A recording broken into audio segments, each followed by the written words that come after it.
Here with an unusual CES attendee, Harmony, the first sex robot from the makers of Real Doll, and I'm here with Matt McMullen, the creator of Real Doll and the creator of Harmony, quite possibly the first sex robot to hit the market. So what are we looking at today that we haven't seen? Because it's been a bit over a year since I visited you in San Diego, and you've made some improvements to Harmony. What are we going to see today? Well, I wanted to demo how easily an end user could actually change the face on the robot, so you would be able to have multiple characters. So not only changing the face, but also within the app, changing to a different profile, a different avatar with a different voice.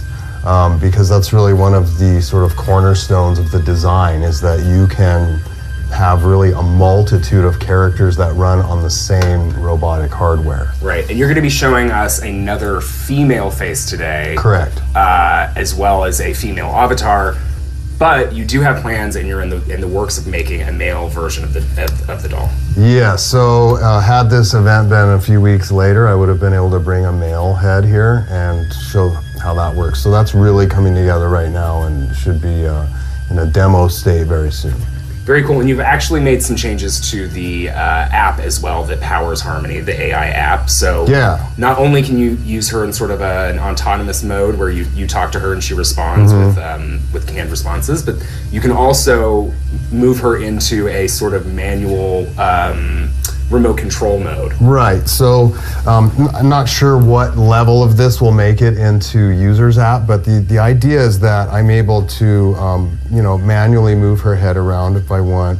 I can make her smile on command, and I can make her say things, whether I could use sort of a parrot mode where she'll repeat back everything I say, or I can enter lines of dialogue into the app and she'll read them back when I push the button, which is really handy for entertainment, for demoing, when I've done a couple of spots and appearances and I need to have complete control over what she says.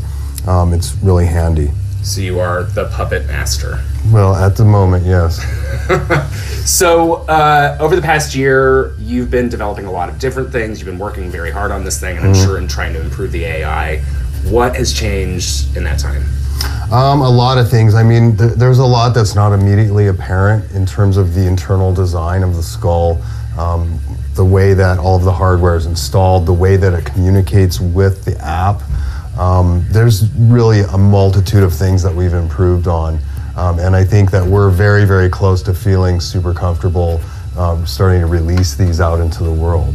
And it will still be, Harmony will be a modular head, or the robotic head will just be a modular head that goes on to the pre-existing Real Doll bodies. Or they could buy a new body, and one of the other things that we're working on right now is a full sensor system and full body heating, both of which can be controlled through the app as well. And so, do you expect that to be available at launch, or? That will probably be a little bit later this year, but the two are designed to work together. So essentially, if you bought the head and then later bought the enhanced body, you'd be able to plug the head and body together, and then they would be able to seamlessly communicate. Let's take her face off and replace it with another one. Sure thing. So basically, we'll remove the hair. This is as close as we're going to get to that one Nicolas Cage, John Travolta movie at the CES, I think. Yeah. And so this is very sort of classic Westworld. The face comes right off, and you can see that all of the sort of moving parts are attached to magnets, and those corresponding magnets are inside of the face. So any character face that I design can be applied to this face. You could potentially put a male face on the female. Yeah, right? You could, but this head by scale is pretty small, so that's why I designed a completely new one for the male specifically. If you guys get close in on this, you can see tiny veins in the eyes. The jaw almost looks like the sort of thing that you would see in a dentist's office. When we visited Abyss, there were people working on the tiniest, most minute little things. So there are magnets that are going to attach to the face? It just pops right on. Yeah, so there is a whole array of magnets that are inside of the skull. Some of them move, some of them do not. And they're designed to key into the certain locations on the face. And there was one of the very early cornerstones of the design, and we got a patent on it. So super excited to actually exploit it and see, how much we can get out of it. Yeah, you don't think much about the sex robot patent industry. Yeah. Well, the thing is, I look at this in a much broader way than just a sex robot. I'm looking at that idea of the magnet and the removable faces that could be used in so many different sort of setups. So you can see that this is a very different looking face than the Harmony face that we just had. This is the Solana face. It's based off of a face that I had done previously. But what I'm going to do now is go into the app and switch to the Solana profile, which is a different voice. Will the different avatars also have different personality traits? Yes. So in the app, you can have 2 separate profiles, each with its own set of personality traits. Right. In the app, you can actually customize the personality traits, right? So you get to choose if, for example, Solana is great to see you again. Cranky, keep shining so bright. Sassy, or right. So your 2 personalities, not only can you have 2 different faces, but you can have 2 entirely different personalities, characters, if you will, that run through the same platform. I just can't wait until you start mixing genders with this stuff, right? Where you get a male voice inside of a female body, or... That's high on my list of things to try.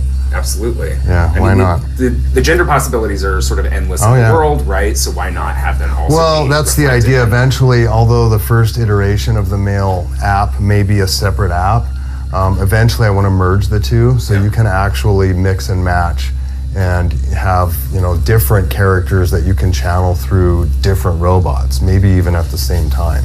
Wow. Yeah. All right, so this is Solana. She's got a different voice. You'll notice that right away. Solana, what's your favorite classic band? The Talking Heads. Ha ha. She likes Talking Heads. So she's packed full of dad jokes too. Yeah. Good dad jokes though. Yeah. Some of them are unavoidably funny. Good morning. Good morning. How can I help you, my sweet Matt? So you can see it's not a Scottish accent. It's American, and we're in process of adding some more voices so that people will actually be able to kind of pick from a whole bunch and figure out which. It's a theater, not a stage accent American word processor of adding some more voices so that your people accidentally could have picked. Dang, girl, she going on. Obviously, there's still some kinks to work out, right? Yeah, well, I accidentally pushed the microphone, so she repeated back what I said.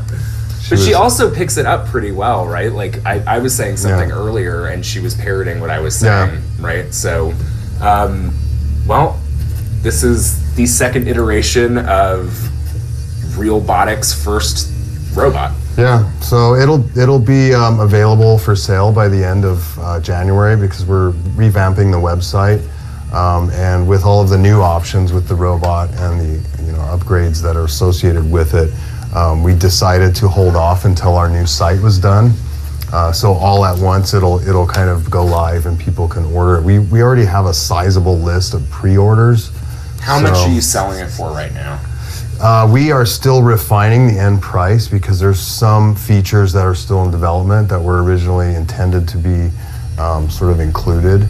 So the end price for this head, as you see it, will probably be between $8,000 and $10,000. Okay. And I imagine that there are all sorts of upgrades and customizations and things just like with your dolls. We're finishing up a vision system so that she'll actually have facial and object recognition. She'll be able to kind of track you around the room. And that doesn't sound scary at all. It's not. It's It's actually, to me, one of the more exciting things that we've done so far. Can she also hunt humans, or that's for later? That's the other robot company. Sex robots are the next step in evolution. Many experts fear that the lack of guidelines and regulations can lead to some alarming consequences. RT's Trinity Chavez has that story. From delivery drones to automated cars, now there's robots you can have sex with. They're known as sex bots, and while it may revolutionize sex for some, these lifelike dolls have sparked a global debate about moral and legal ethics. Sex is one of the most fascinating things in the world. They look like us, talk like us, and they even move like us. These life-size silicone dolls are being created with areas to look and feel as lifelike as possible. Just 4 companies in the US currently produce sex robots, and they can cost a pretty penny. The average doll price is around $5,000, but can go all the way up to $50,000 depending on what kind of accessories you want. Meet the Harmony android prototype from Abyss Creations. She blinks her eyes, changes expressions, carries on a conversation, and has orgasms. These dolls will start around $10,000 and go up from there. But you can't put a price tag on happiness, right? Well, that's exactly what the CEO of Real Doll is trying to create. Mac McMullen told The Times that he is creating a girlfriend with whom the owner can bond. A real relationship with a not real object. I imagine showing up for a date with a can of Valvoline rather than a bouquet of roses. Do vegans swallow? You ask the most random questions. I'm sure the nice ones swallow. Some even claim that sex bots can help prevent the rape of women or child abuse, but experts argue that the machines could actually reinforce sexual disorders like pedophilia and make it more likely for someone to want to act out their desires on real people. But as artificial intelligence is becoming increasingly sophisticated, there have been a trail of legal, moral, ethical, and social concerns that have not been discussed. Amy Van Weisenberg, assistant professor of ethics at the University of Delft and co-founder of the Foundation for Responsible Robotics, says that there isn't a conversation happening in the general public about what is acceptable, permissible, and what should be promoted when it comes to sex robots. We wanted to point out what was happening both in the world of the technology development as well as in the humanities, in the academic sphere, you know, what ethicists and philosophers were saying about these things, to bring these opinions together and to really start to engage the public on thinking about where we want this technology to go. Robin McKenzie, director of law and ethics at Kent Law School in the UK, says that there is little law here, and legislators may have to regulate sex bots for safety and health concerns. What I'm saying is that the sex bots of the future will no longer be things, so we need to decide exactly how we should be treating them if we're going to be engaging in sexual and intimate relationships with them. We need to decide on what sort of ethics should be in place to protect them from us, and what sort of legal rights and responsibilities and interests they should be seen as having. Although the product lines are primarily female, there are some male dolls for sale, but some futurologists predict that many will ditch human partners for robots in less than a decade. Reporting in New York, Trinity Chavez, RT. All right, to discuss this further, I am being joined now by friend of the show, legal media analyst Lionel of Lionel Media. Lionel, you and I did a 30-minute special on this robot takeover stuff. Break it down for me. What's the ethical and moral and legal questions involved, especially with those robots that are made to look like children?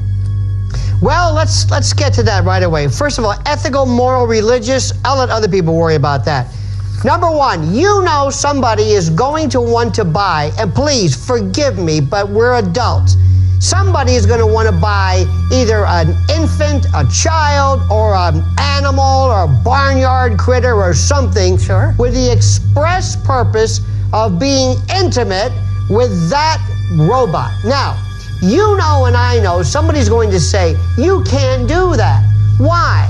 Well, because that's illegal. No, it's not. And what we're going to be getting into is a thought crime. Because somebody is going to be saying, we don't want you thinking this. So we don't want you to buy any robots. This is what I think the moralistic side of society will invariably, chime in, as you would say.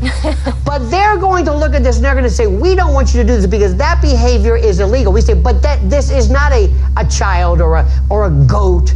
This is a machine. Yes, but what you're doing, if it were, would be illegal. To which you respond, but it's not. Mark my words. Now, a while back in 2002, by analogy, the Supreme Court dealt with something which is a little similar.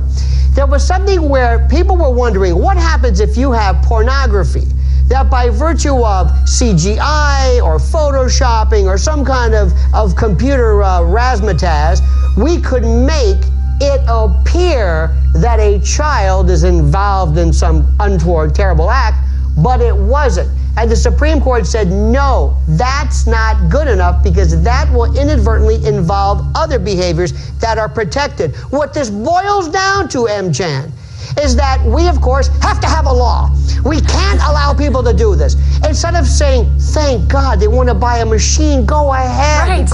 Right. Go ahead. Don't grab real children, grab the machine. Now let me tell you something. Walking around New York with all the botched plastic surgery, those robots look more realistic than you could ever imagine. Believe me, especially the ones without the face, trust me. But what we're seeing right now is people are going to be talking about what you are thinking. And the very fact that somebody walks into a store, now, they're going to walk in just like head shops years ago, which you don't know anything about, but somebody says, I want to buy this interesting pen, when in fact the pen is used to deliver drugs. So what you're going to have ultimately is counterfeit sex robots. But remember, this is about thought police. Mark my words. Lionel of Lionel Media in New York, thank you so much for all of your fantastic insight as always. And he's a real person. For the past 10 years, I've been working in human-computer interaction and artificial intelligence at Goldsmiths, University of London. Lately, I've been working on sex robots. My parents are so proud of me. So it's quite niche. And when I say sex robots, it's really a shorthand for all kinds of technology that relates to intimacy. So it covers topics like psychology, philosophy, interactivity, attachment, our hopes, our fears, and love. It's about forming intimate relationships with machines and with artificial intelligence. Now, sex and artificial intelligence might sound like a strange mix, but they have some things in common. Sex is central to being human. It's how we all got here. It's a fundamental motivation of humans to pass on their DNA. This maps really nicely to traditional ideas about artificial intelligence, where people were trying to program machines that had goal-oriented behavior. But there's another side to it too. There's a branch of cognitive science that looks at embodiment, how we use our physical bodies to explore the world and make sense of it. Well, you don't get much more embodied than sex. Now, for the purposes of my research, I'm defining sex as any type of enacted sexual behavior. So it's sexual activity that releases the chemicals that make us feel good, the oxytocin, serotonin, the endorphins. It's about pleasure.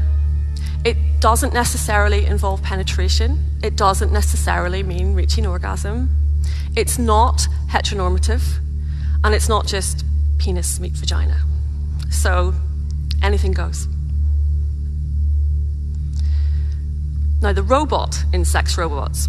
Robots are embodied. They have a physical place in the world, and some of them have artificial intelligence in them. A robot is simply a machine that can automate certain actions, and we already have them around us. We have domestic robots in our homes, like robot vacuum cleaners. They work on factory production lines. There are care robots. There are robots carrying out surgery in hospitals to a higher standard than a human can. And we have robots that we use for companionship as well. The future is upon us for sure, and I think that it's inevitable that humans and robots are going to coexist. Matt has been working on this prototype for many years. His company, Abyss Creations in San Marcos, is the leading seller of life-size silicone love dolls. Matt has been selling the dolls for more than 20 years. His clients order them online, but they also send in photos to have customized dolls made. They are delivered in a large wooden box.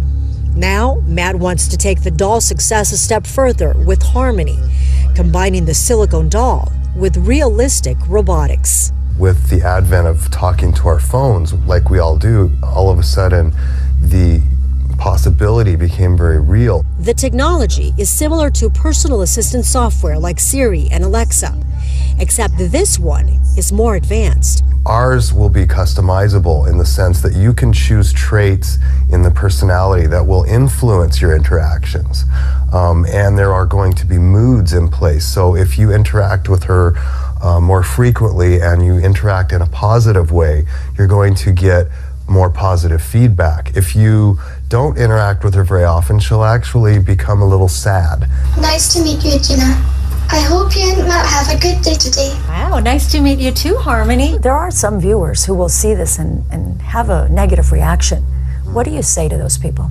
I think that people do have a knee-jerk reaction when they consider the subject matter. They think, you know, that's so strange or that's so out there. I don't see a lot of danger in it. At the end of the day, we really are focusing on the positive benefits of interacting with technology and how can we use that technology to help people who may be emotionally suffering or lonely. Matt says the majority of his customers struggle with human connection. I think we all assume that everybody has the same shot in life at meeting someone and finding their soulmate and getting married, having children, and you know, I think that's a nice story, but it's not always the case. He believes that is the reason he sells more than 600 lifelike dolls a year. They start at nearly $6,000 and go up depending on what the customer wants. Most of the sales are within the U.S., Texas, and Washington state. That's where many of these dolls are headed. We spend a lot of time to try to get them to, you know, mimic the feel of a real person and be able to sort of capture that feeling that you get when you touch someone. So I want to think about what other forms that sex robots could take. What's the point in pursuing this human angle? What about all the technology we have that allows us to explore things? What about different textures, different shapes, different movements? These days we've got smart fabrics, we've got e-textiles that respond to touch, so we could make a cuddly robot. We can make a sensual one that can be stroked and can stroke us back. A lot of us are wearing technology that can track our bodies. Things like health trackers that can measure our heartbeat or our skin responses. You can buy off-the-shelf equipment that reads your brainwaves. What if we took that data that we get from those trackers and we fed it into some form of sex technology so that we had something very individual that would respond to our needs? Can we abstract these sex robots the way we abstract sex toys? And can we make something that's really beautiful and malleable and unique? There's been a study at the University of Montreal to use virtual reality to rehabilitate sex offenders. But before you think I'm too naive and optimistic, I do recognize there are problems around this. It's not uncomplicated.